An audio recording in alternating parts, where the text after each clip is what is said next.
Good afternoon, everyone. My name is Laura Swain. I'm the current president of the McGill Women's Alumnae Association. I'm delighted to welcome you to the 2024 Muriel v. Roscoe Lecture. This event is hosted in the week surrounding International Women's Day, so you might explore and learn from the exceptional leadership of women who are at the forefront of today's important issues. This is part of the MWAA mission to contribute to excellence in educational achievement, lifelong learning, and improvement of the community at large. The MWAA began as the first class of 8 women graduates of McGill in 1888 and has grown to include thousands of members. We come together regularly in the spirit of continued growth, development, and social consciousness. Every woman graduate of McGill is a member of the MWAA. Welcome to all our members and friends who join us.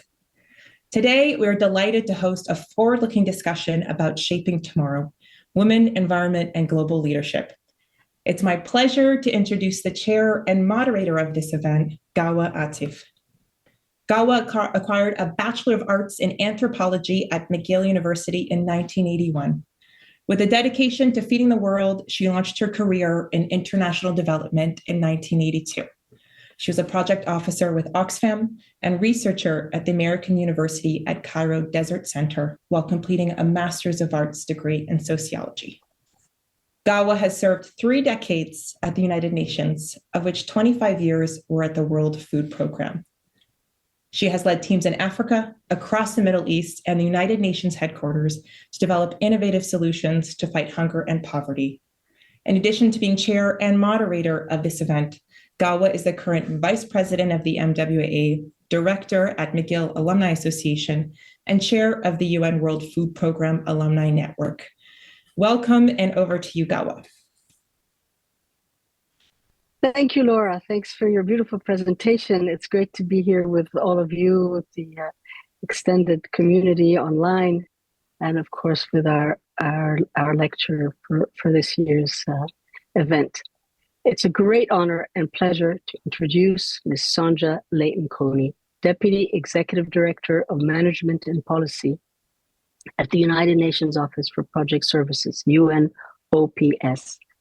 Ms. Leighton-Kone has more than 25 years' experience in international development.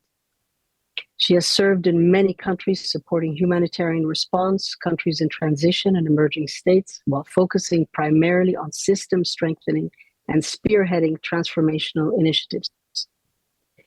In her current role, she is leading UNOPS efforts to embed updated management approaches that support program and operational delivery to the last mile, often in complex and fragile states, to help partners accelerate progress towards the attainment of the Sustainable Development Goals. She will also lead organizational efforts to address staff well-being and a number of new and relevant issues for a more robust global workforce. Before joining UNOPS, she served as the UN Environment Programme's Corporate Services Director, an acting deputy executive director leading the organization's strategic engagement with key stakeholders, and oversaw global environmental financing mechanism, resource mobilization, risk management, information technology, financial and human resources management. Previously, Ms. Leighton-Kone held senior operations positions at UNICEF and at the World Food Programme. She's passionate about multilateralism and the development agenda with an operational excellence and solutions focus. Ms. Leighton-Kone seeks to use her own background and life experiences to encourage global citizenry and engagement in multilateralism. She actively supports development issues related to women and youth empowerment, aid architecture, climate, social protection, and leadership. Sonja is a dual national of Jamaica and the United States of America. She holds a master's degree in business administration from Fordham Graduate School of Business in the US and a bachelor's degree in management science from the University of the West Indies, Mona campus. Sonja is married with 2 beautiful teenage children. Sonja, you personally are a global woman leader. You made an impact in shaping tomorrow You've been behind huge initiatives seeking more sustainable, environmentally sound communities in the most complex and vulnerable contexts in nearly every continent. In the last fortnight alone, you've gone from Copenhagen to Kenya to Zimbabwe to Panama and back. We're honored to have you with us, and thank you for making time in your extremely busy schedule. We warmly welcome you as McGill University's 2024 Muriel Roscoe Lecturer. You have the floor. Thank you so much, Gawaher. It's a delight to be able to join you and all your esteemed alumni on this lecture today. I am honored to have received the invitation. And indeed, I have been very much looking forward to the opportunity, and I hope that it will be a good one, because indeed I have been on the road, but the passion that I have for changing lives, but also for engaging with women still remain. And so I'm very delighted. So thank you all for the opportunity. Looking forward to the conversation.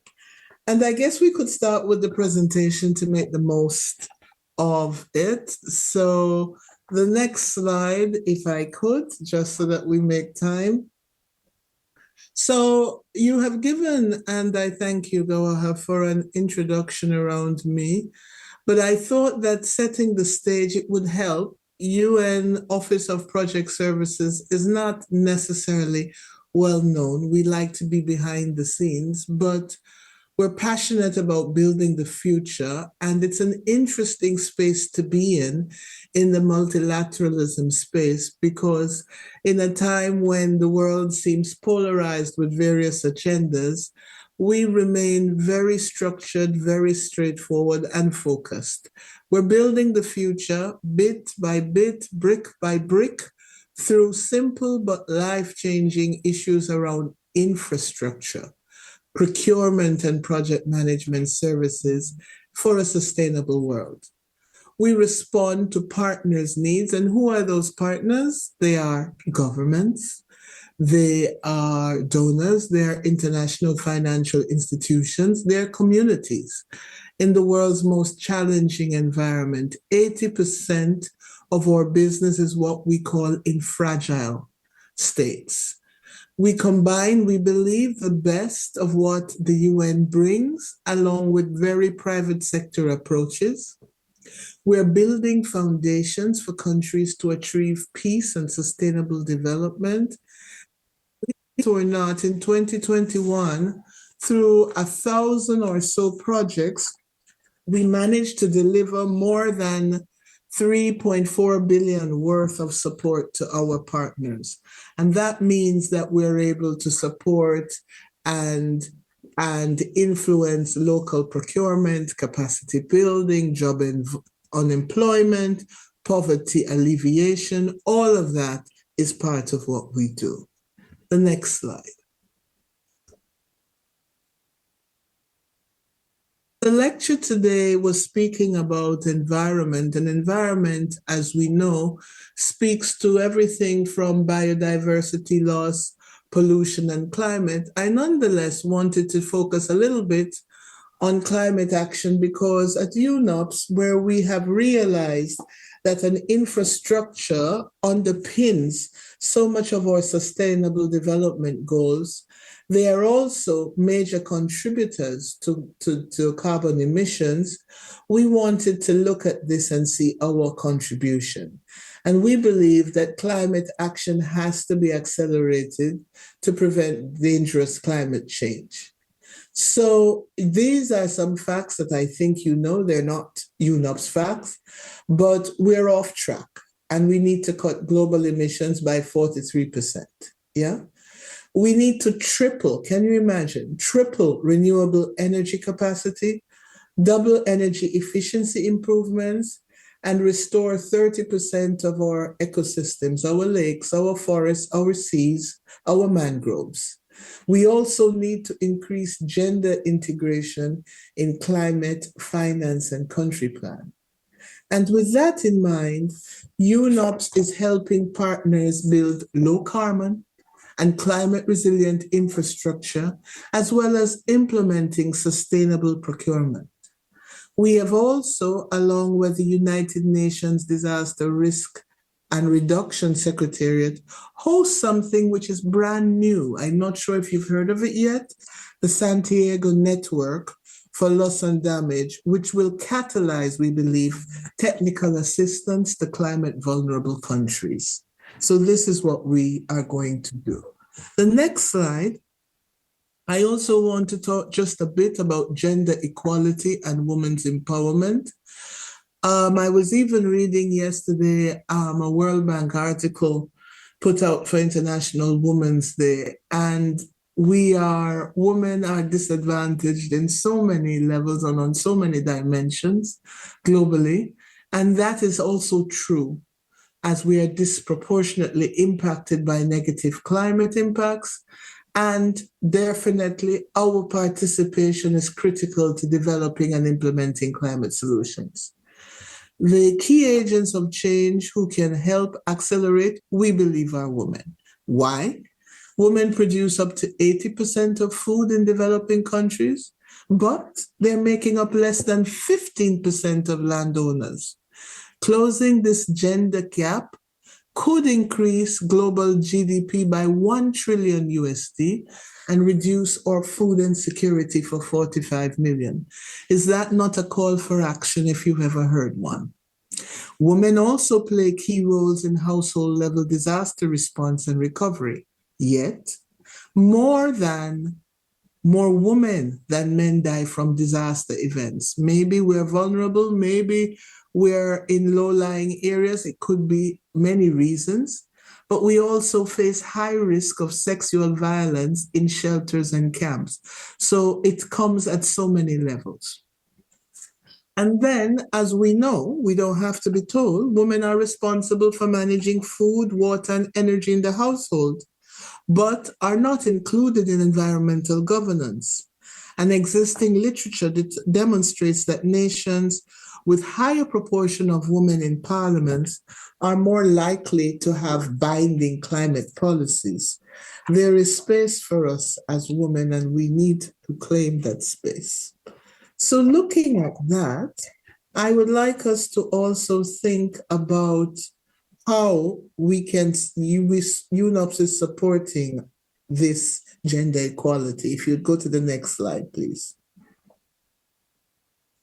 UNOPS has joined hands, for example, with the government of Denmark to support programs in India, to support programs in Cameroon, and to do a number of things. If you see, in our infrastructure and project management, concretely, we enforce mandatory gender screening for all our projects.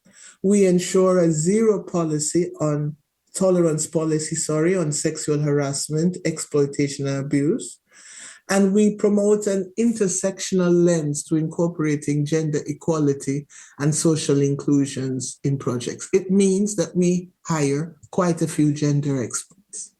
In our procurement, we incorporate gender and disability inclusive criteria in the tenders, and we address inequalities faced by women-owned businesses to participate in procurement processes.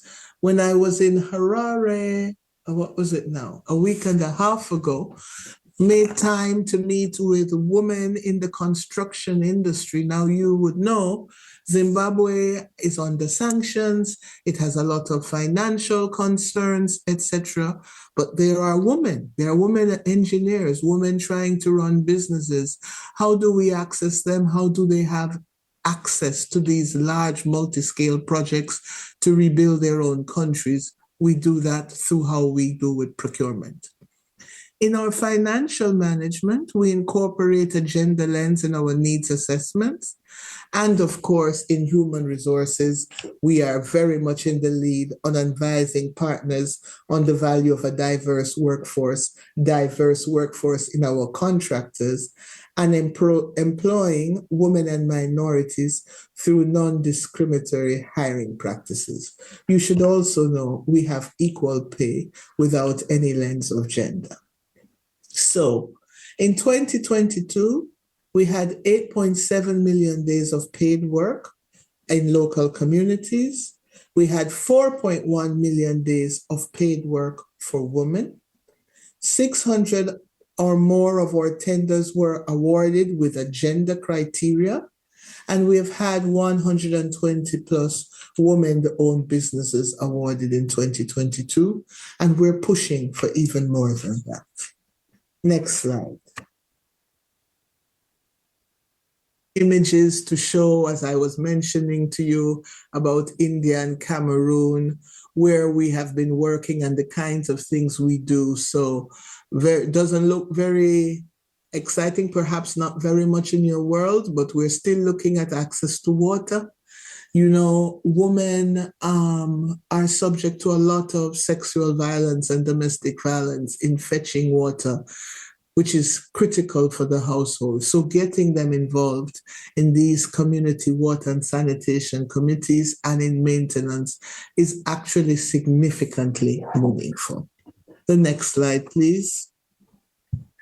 And here I show you Senegal, people displaced by storm surges, half of which women receiving training to assemble and maintain shelters. Yes, we can and we should be involved.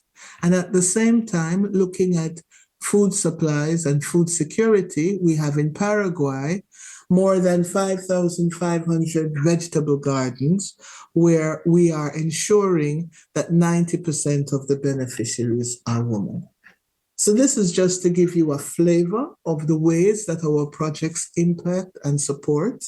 And the last slide, I believe, on this one is supporting communities to improve climate resilience. And here I took examples from Sierra Leone, where locals who were affected by landslides have been trained and hired to plant trees, indigenous trees, native trees, and grow 21,000 more trees that stabilize the soil, so to help prevent landsliding and flooding.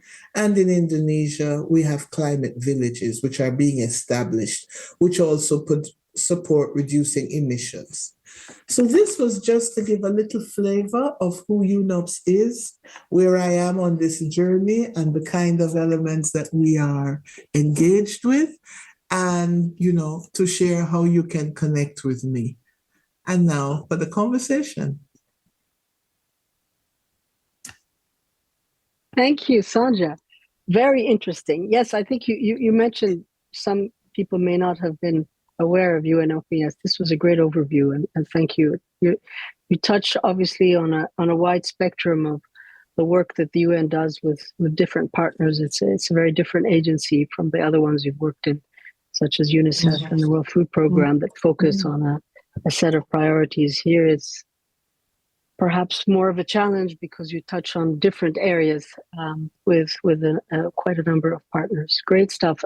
There will be opportunities for questions from the audience, but I wanted to kick off with a few myself and have a bit of a conversation, maybe a little bit of a deep dive on some of the issues that you mentioned, and we'll start with a question about you. Who is Sonja? What motivated you to get into this train, very fast-moving train? You could have pursued an extremely successful career in the private sector, given your educational background, and you chose to conquer the world with the UN and go from one difficult situation to another. What motivated you? How did you get into this? Over to you. It's a very interesting question, and I could say serendipity, or I could say that, you know, there is an internal a star guiding all of us. But yes, I'm a child of the Caribbean, a small island developing state, one of three children, a middle child, who became an immigrant and left Jamaica and went to the States at the age of 19 or 20. Fresh. My father was a banker, so I thought that I was going to go work at JP Morgan, and I had my Ferragamos and my briefcase all ready to go. And then somewhere in that same 20s, I first got into, quite honestly, financial literacy for women. So that's what first motivated me. I was very, very much, and we're talking about late 80s, early 90s, yeah? Even things like estate planning, wealth, etc., understanding how to navigate for women was not a given. And so I started out doing some nonprofit work, trying to get women to feel that they could manage their finances. And through that, I ended up in Bosnia, believe it or not, right after the war. And I got the bug. I got the bug of international development, aid, humanitarian, and I never looked back. So I feel proud that I can use my business acumen, my MBA, my economics, all of those skills in the UN context, that I can push for excellence, I can push for solid business decisions, I can navigate, I can negotiate, but I know that it's for a higher good. So who is Sonja? Sonja is a global citizen. Sonja is still believing that there is an optimist, that there is a possibility to leave the world better than she found it, and really interested in making her contributions. And I've realized, I'm not perfect and it has been a journey, but I've realized that in this management space, there is space to make change and shift and be part of these huge, big global issues. So that's who Sonja is. Beautiful. Just those few words alone, I'm sure inspired many in the audience, and it's certainly beautiful to hear from you. Thank you, Sonja. Thank you for being with us. You really are. You know, in Canada, we tend to run to the Caribbean in the winter, and we can't imagine anybody wanting to leave. But with you've convinced us that you had a calling, and we forgive you for leaving a beautiful country to conquer the world. And again, thank you for being with us. Let's get into a little bit of a deep dive into some of the important issues on your table and on your plate. There's a consensus in the international community that an integrated approach to tackling gender equality and climate change is important. Putting women and girls at the heart of climate action are essential for sustainable communities and livelihoods. How does UNOPS and partners you work with ensure that women and girls are empowered to achieve these goals? You're welcome to expand this as you want to look. You mentioned you were optimistic, but are we on the right track? What is it? What are the challenges and the essential elements for success? Over to you. Thanks. I think we are on the right track, but sometimes it seems like it's not happening fast enough. And I think that the experience of a woman very much differs based on where she is. In some cases, yeah, the opportunities that are available are certainly different across continents, across regions, but even in rural and urban communities. So it's kind of hard to say, yeah, we're doing everything great, but actually we are making some headway, but there is more to go. And I think I was mentioning the power of land ownership, the need for land ownership, the power of parliamentarians, the power of being in decision-making bodies, the power, all of that is there. So that's what I think in general, but more specifically on what you asked about how does UNOPS and the other UN agencies work with that? We have been working very specifically with sister agencies. That's what we call ourselves, sisters. You see, we don't call ourselves brothers. We call ourselves sisters in the UN. So sister agencies of the UN Women and the International Labour Organization to implement projects that have specific components on gender equality and women's empowerment. This is by we have to incorporate voices into planning, delivery, and management of infrastructure. So, gone are the days where you can talk about building a bridge or building a road, okay, and think that you can do that and not speak to women. Why? Women are farmers, women are tradeswomen, women want access to markets, women want to be able to trade. And so they are as important in those discussions as they are. And tell you the truth, building bridges or roads or electrical plants is not rocket science that is put in a chromosome. I hope I'm not speaking too passionately. We can all get involved in that. So one of the things we do is ensure very formally and systematically that regardless of the culture, they must be included in the workshops, the consultations, the focus groups that are designed to ensure accessibility, convenience, and safety. Getting a water pump put in a place which is dark or in the bush where nobody's going to want to go because they think their girl child can be attacked is really not something which is very credible. So we've learned and we've moved from there. That's one. A second way we engage is training and job opportunities in projects, and that women can ensure that they're there. Safety, equal pay for equal work, convenience and time, culturally acceptable working conditions are all part of it. And also in our hiring opportunities, we have to ensure measures against sexual exploitation, abuse, and harassment. That's a very difficult space, Gawaher. There are a lot of stigmas around that. We need to work on that more, and getting the UN as general has been really self-reflecting on how we deal with victim-centered approaches to managing those issues. But if you don't change that, it's hard to get women's voices to be heard. So on one hand, those are some of the elements that we're doing. In terms of challenges, I think we know the challenges, but let me air them. There's a lack of recognition of women's unpaid care and domestic responsibility and how that affects their socioeconomic mobility.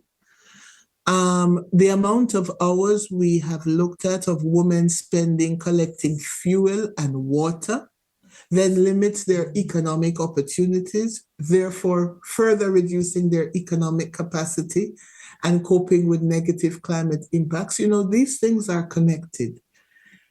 And then women are also making decisions, maybe not the right ones, that are household decisions around affecting carbon emissions. What type of products to buy? How much wood are they cutting down? Management of energy. Do they have access? What kind of access to energy do they have? Is it firewood? Is there solar? Is there renewables? All of that are things that when we step out of our developing world context where everything is coming in through pipes and under fiber, and think of where the significant parts of population is, there are challenges in getting women to the table. So this is what I think. Of course, you have the gender gaps. You have the access to education. It's not even. And sometimes I feel that we can forget that if we have progressed a bit more in some countries, that's not an experience being lived by all. And from a leave no one behind perspective, UNOPS is really trying to do our bit by listening to their voices, by creating spaces for them to engage and for platforms. So that's what I would say. Getting a little passionate, sorry. Thank you, it's beautiful. I was touched by the passion, and I'm sure many in our audience were equally affected by your words and your voice that really touches. I'm going to jump to the audience because we have a couple of interesting points. We have with us today Wanda Bedard, who's the founder and head of the foundation called 60 Million Girls Foundation. Okay. Mhm. I'm going to read out what she's written. I don't know if you have access to these comments because I think it's important to understand the background and to her question. So here we go. We support girls. It's based in Montreal, and Wanda is known to all of us. She's a director of the Alumni Association, and of course an automatic member of the Women's Alumni Association, and quite active in the Montreal community and known to many probably who are participating and beyond. So without further ado, let me continue reading her message. We support girls in education and fragile communities. We're looking to integrate climate action content in the projects we support. We are finding it very difficult to find context appropriate content for youth in these regions. One initiatives we're doing is the Create for Good event at McGill this coming weekend to develop what we believe is one of the first offline open source climate action video game for youth in the Global South. We can implement this through our network to reach some 700,000 students, but we need more content. Can you suggest where we might find that, or who are some of the major international players in this area? In the environmental education space. Thank you for sharing your experience. Fabulous question and very exciting work that it sounds like you're undertaking. Thank you very much. Can you hear us? Can you hear me? I don't. Can we? Can Wanda be given a mic? Can she open her mic? Is that allowed? Or technically feasible? Maybe not. Okay, go ahead. I don't know if I was able to read it. Oh yes, Wanda's on. Wanda, can we? Yes. Yeah, hi. I hope I gave, because you've written a lot there. You've already done a lot. Welcome. And I just want to give justice to what you're asking here. And you did it perfectly, Gawaher. You did it perfectly. Okay. Yeah, it's been a struggle for us because we do support girls' education projects, and we know, as you very clearly said, Sonja, the dreadful impact of climate change.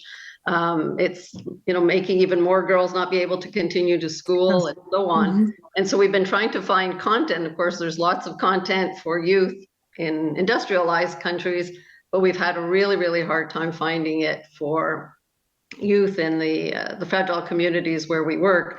And so one thing that we are doing is creating this offline game to be able to support climate action. But I was just wondering if you could give us any hints as to, who else is in that space, where can we get very specific environmental education content for the Global South?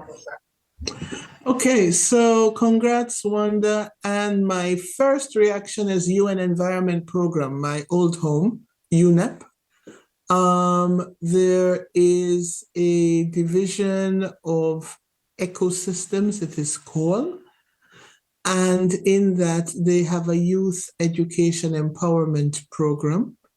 And actually, I have been a part of many things around youth networks there, and work that was done on educational content.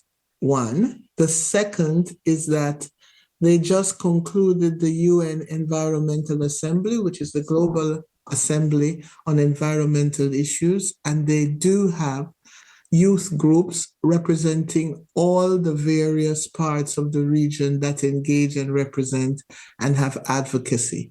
So between those two networks, UNEP should be able to provide some resources for content.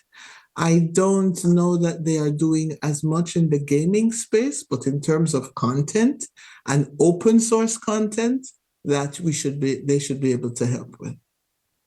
Thank you so much, Sonja. Really appreciate it. We're taking all the leads we can to get this going forward. Good luck. Good luck. Yeah. Thank you, Wanda. Great to have you with us. This is a nice surprise for me. I actually didn't see the list of participants, so it's good to know that you're here. And thank you, Sonja, for taking the time. We have another question. First, a comment from I don't know if I should be reading people's names if they want. I put Wanda on the spot, but I may not mention other names just in case people prefer not. Oops, sorry. Hello, excellent talk. My question is, does the UNOPS do any work to educate communities about the value of women, specifically in communities where women are considered lesser or there is history and tradition of misogyny? Yes. UNOPS does so because of the way we design and we provide the platforms for agreeing on the community projects. We are not, so we, unlike Gawaher mentioned, my UNICEF years, which was the majority of my time, wherein there are dedicated programs for women and children, as in UN Women, and it's actually like a programmatic thematic area. UNOPS, because our model is around more pragmatic operational project management, is not known to give lectures, okay, or things like that. We incorporate it directly into the work that we do at the community level. So what does that mean? It means that if I'm going into, as a project manager, into community Y in an area which is known to have cultural practices which don't favor women's empowerment, then one of the things we will do is we will say, when we're going to meet the elders, they need to bring women. Okay. And then we will ask for spaces, where do the women meet?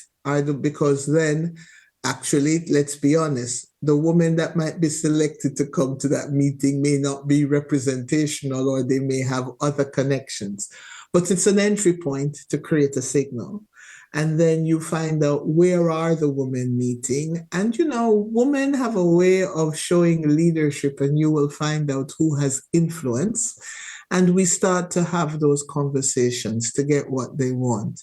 By insisting that we have in our project design gender indicators for participation, not just bodies, but decision making, which has to do with site management, perhaps budget, what are the needs, how are girl children's involved, are they being cared for?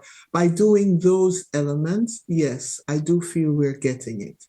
One of the things that we're also focusing on, which will sound funny, but is really important, is any building that we're constructing, we're looking at ablution, lavatories, toilets. How are they constructed? Are they in safe places? Are women different from men? Now, I know in other countries that has evolved, and maybe we don't need gender-specific markings. But when you're coming from rural communities where those elements are linked to stigma, we need to ensure that they have access and private spaces, because it's aligned to safety, right? And being able to go. Right. So therefore, those are some of the elements that we would look at. Thank you. Terrific work. Sonja, the questions are flowing. We have another one here.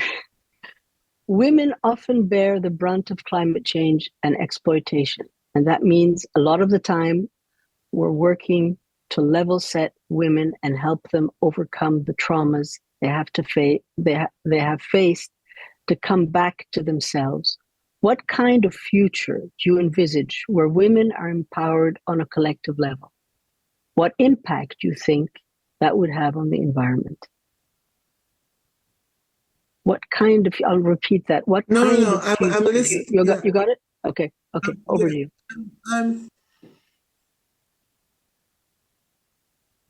That's why I think women need to empower women, and women need to be conscious and intentional in how we engage, okay?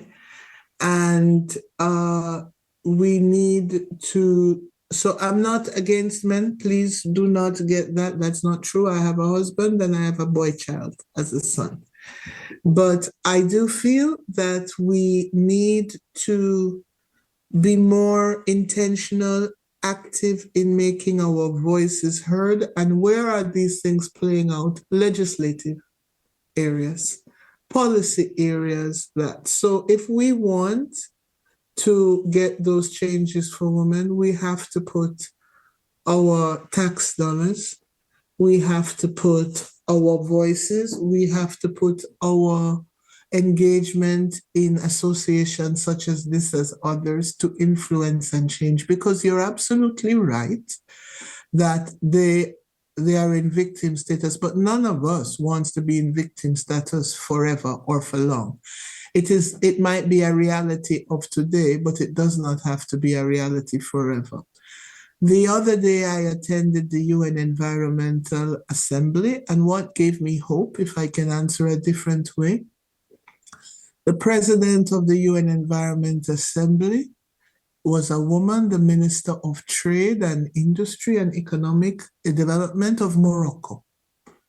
The head of the UN Environmental Program is a woman, Inga Andersen, from Denmark. The Deputy Executive Director leading the convening authorities that gave 17 resolutions, including new ways of protecting our lands and seas, is on the top 100 women of Times for environmental change, a woman, Elizabeth Mrema, who was from Tanzania. We had the president, the wife, the first lady of the president of Kenya, speaking around her initiatives, and she is quite impassioned about grassroots women. That's her thing, right? In terms of trees, what they call, what is it called? Kitchen table banking, clean energy for instead of firewood. She's looking at all of those elements. And then you had me there as well. So at one table, you had 5 women in leadership pushing on environmental agenda for women with concrete actions and making a difference. There were 5 on the podium. Can you imagine that? Not this. That is optimism. That is change. That is trying to get the influence. And I know that it means that we will be making some changes and some difference, because who but women can explain what a woman needs and how she's being affected and what can be done. Very nicely said, and gives a lot of reason for optimism. Sonja, when I joined the UN just a few years before you in the late 80s, that wasn't the case. You couldn't list the number of women attending any conference. When I was in Zimbabwe, based in Zimbabwe, since you were just there, in the early 2000s, I was one of 2 women around any interagency table, and there were usually around 12 men representing different agencies. That wasn't that long ago. We're talking 20 years ago. Exactly, So and the head of the World Bank in Harare is a woman from Brazil. Interesting. The head of the Africa Development Bank was a woman from Uganda. Yeah, it is changing, and we're all talking about climate, engaging communities. How do we ensure women's participation? So we're all pushing at it from different angles. It will make a difference. It will. Excellent. Thank you. The questions keep coming. I'm looking at the time, and I hope we won't go too much over time and take advantage of your kindness and generosity. But let me quickly get to the next question. How is women's unpaid care work incorporated in gender-sensitive initiatives carried by UNOPS? Not very easily, so I'm very candid, not very easily, because many of our projects are in the infrastructure space and in the project management space, and we are aware of it, but it doesn't come up as much. What we will do is, as sister agencies, we will advocate with our other UN agency, our other sister UN agency partners to pick it up. So we will work with UN Women on ensuring that data and statistics around employment and around value of work, unpaid work and paid work, is included in the statistics that are for the country. So we do it more in that way than me being able to highlight for you a project where that is the case. But what we seek to do is we seek to also provide dignity and respect. So your engagement and your value in terms of a decision maker is not related to, are you being paid by an external or are you doing work which is unpaid? And so that is a very important way of influencing, that you have an equal right to participate, to give opinions and decide. And that's how we get women who are in more homemaking roles to then get places. And we then encourage them to have positions of leadership in committees, the Water and Sanitation Committee, or the school rehabilitation or health center committees, so that they have an opportunity to also show their other skills, because they have those skills, but those leadership skills you use to manage a household or in the home also give you skills to work in other settings. And so we provide the platforms, but not specific projects, to be honest.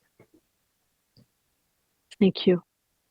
Here's another commented question. Thanks to the speaker for the inspiring talk and conversation. We all share that.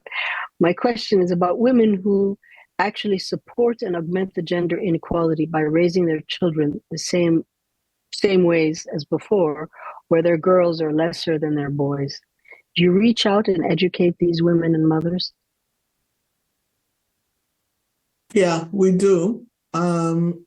But as I listen to the question, I'm thinking about the complexity of being a woman in a very male repressed or dominated environment, potentially in a situation of very limited economic means and making trade-offs. And one of the beauties of having walked this international development journey is that I have challenged assumptions. I don't know if it's always that a woman chooses to not provide access to the girl child as she does to the boy child because of continuing cultural, inequities. I think sometimes it's also about limited resources.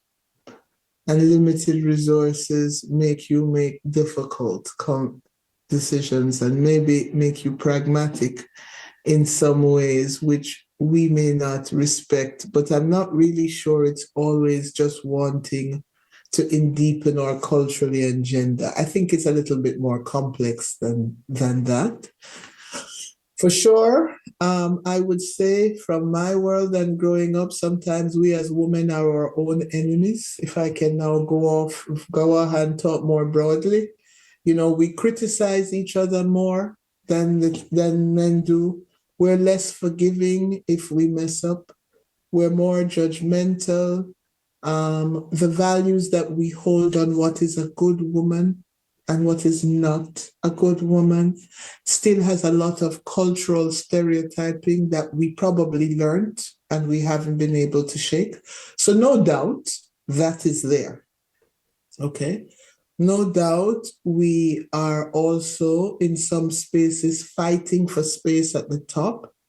And it's easy to assume male dominant behaviors such as backstabbing or being brutal because that's what we've learned. So there is that, okay? And we have to counter that. But when we talk about a woman in a community trying to decide who to educate or who to send out, I don't necessarily know that it's always about cultural deepening of those values. It could be, but it could also be other things. So that's what I instinctively would say there. It depends. It's not as straightforward. Thank you. Very passionate answer and so truthful and gives us all food for thought, that's for sure. On to the next question. Now, I don't know if I should be saying this, but somebody's commenting on your glasses, and I have to agree. They're gorgeous. You've taken them off, and I don't know why. Here they are. Beautiful, beautiful. I need them to read, but not to talk. That's why I took them off. I see. Oh, that's it. Well, since we last met, I need them both to talk and to read. Anyways, so the comment is, love your glasses and the work you and your team are accomplishing. Do you think Western women can do more to leverage their privilege to help women in other less privileged countries? If yes, what do you find is most effective in this regard?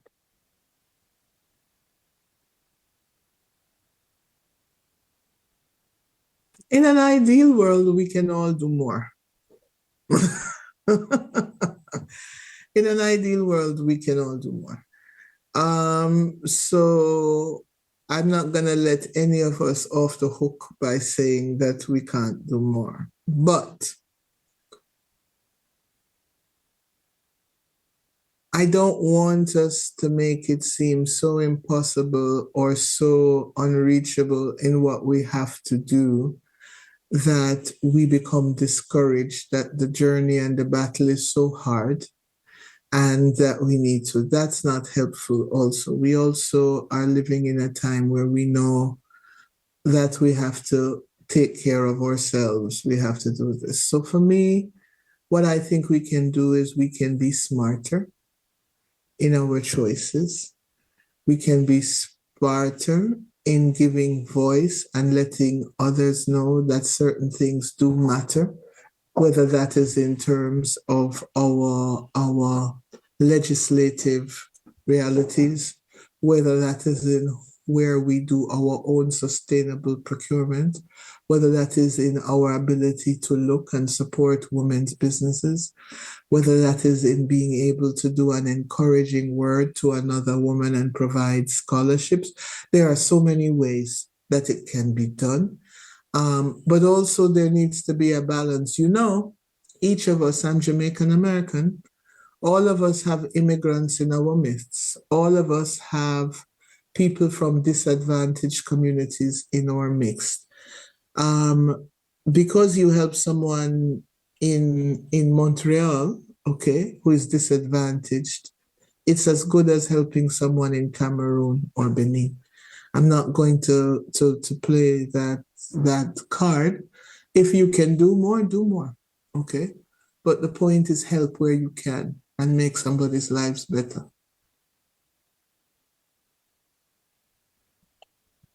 Thank you, Sonja. A question I asked by one of the audiences about the United Nations Environmental Assembly. How do we see the resolutions made? It's more of a governance, I guess, question. Over to you. 17 resolutions, a lot. How do we see them? Can I be honest? They were important, but less. They were important, and they're pushing the agenda, but just a little bit. Not as, I'm talking about the one that just concluded, right? That's what we're talking about. Not as earth-shattering as perhaps, but in the 2 years before that, we had that global diversity framework, that huge one, which is a big win. So that got gavelled without being at a UNEA. Good for us. We have things about protecting our natural resources, etc. Good for us. We have the international negotiation ongoing for a treaty on banning single use of plastics. Wasn't there, but we're moving. What I enjoyed is in this time of a very strong and diverse, polarized, multi-environmental political world, environmental issues remained on the agenda. There was no backtracking. There was no pulling back. On a totally different note, did you see in the news yesterday that in the Gambia, they have taken a vote to revoke the ban on female genital cutting? Okay. Yes. No, that's not UNOPS and what have you, but I'm just saying that, every inch that we move forward is a win because there are some trying to pull us back. So, in my optimist, the glass is half empty view, whereas I don't think it was a revolutionary environmental assembly. I do think it was revolutionary because all countries came together and continued to discuss and commit to climate changes that need to be made. Some that we wanted to be made didn't get made. Okay, they'll have to come back another day. Environmental justice and governance, for one. Yeah, didn't get through. Others didn't, but I think they continue to make progress, and it still remains the forum at which to get these discussions made, where every country has a voice. It's equal, and we negotiate to get global good. Thank you. We're approaching 1 o'clock, Sonja. Are you okay to hang on for another 5 minutes? Of course. Thank you. Before I get to the last questions, I really have to read out some of the beautiful words people have written. They've sent them to me directly so that they're not copied to everyone. So inspiring. Thank you very much, Sonja. Your very presence and all the work that you do give us hope. Thank you, thank you, thank you. I mean, I'm touched reading this. It's so beautiful. And another comment, no question to be asked. All is well elucidated. I must, however, say that throughout her speech, she has certainly done us females proud in succinctly emboldening us and making us all aware of the powers embedded in our female DNA. Yes. Beautiful. Really, thank you. Let me sort of combine a couple of questions, because there was a question specific to somebody with a marketing and communications background, working in development and finance, and how to pursue a career. Allow me to broaden that and say there are many in the audience, and this session is taped as everybody knows, and it will be shared on YouTube, etc. Who are going to be thinking, well, how I want a career in international development as a woman. What do I need? What are the 3 pieces of advice you can give us? How we can, and you can combine this sort of as your takeaway, because I think you've inspired us so incredibly. Even I, who've known you for many years and I've done my business in the UN, but so inspired by everything you say, and you certainly make us very optimistic, and it gives hope. So how does somebody pursue a career in this area with different backgrounds, marketing, communication, finance, or other disciplines? Over to you. There's a space for all disciplines is the first answer. So I think you are welcome. There are some myths in the UN, and I was just talking to a university in Kenya to first year grad students. Do you remember being a first year student? The optimism, the enthusiasm, etc. And I had to debunk the myth. We were all external to the UN at some point. So the myth that you can't get in and it's only for insiders is not true. Now, competition is getting super hard and super alive and well. And so it takes a bit of preparation and navigation, okay? But it's not an insider's club. What I like about UNOPS is that UNOPS, so you always hear about, what is your background, Gawaher? International relations, economics. What are you? Anthropology. Anthropology. We didn't have an international development department at the time I studied at McGill. That came much later. There is one now, but it was anthropology, and I mixed and matched classes. So we know about the sociologists, the economists, the psychologists, international relations, political affairs. That's what we know of, right? But you have communications, you have marketing, you have partnerships, you have fundraising, you have civil engineers, you have health and safety, occupational health and safety. These days, because we're into mental well-being, we have lots of psychiatrists and therapists too, because we got to take care of, no, we have to take care of ourselves. So that's why I say there is space for all of us as professionals in the space. There are particular, I can share and leave with Gawaher because I don't have them there, but there are particular websites, seriously, you can't get in without applying through these websites, okay? For that, LinkedIn is also a very good source, as in something called Impact Pool and DevInfo. These are some catchment places for that. It helps to have had experience in public service, so in governments or quasi-governmental institutions. It helps to have been in nonprofit, but it is not always required, because sometimes we actually want people who don't have that, because we want to mix up the level of skills, etc. So that is what I would say in terms of that. In terms of tips of being a woman in this business, the tips are the same as the tips of being a woman in any environment. There is no perfection, okay? I don't subscribe to the you can have it all if it means having it all at once and at the same go. You need to make tactical decisions about what's right for you in whatever space and whichever part of your journey you are. There are some times when you can take the risks of exploring and going to Bosnia or going to Afghanistan. And there are other times when you need to sit in Montreal or in Geneva. I've done them all because that's what was required at that time.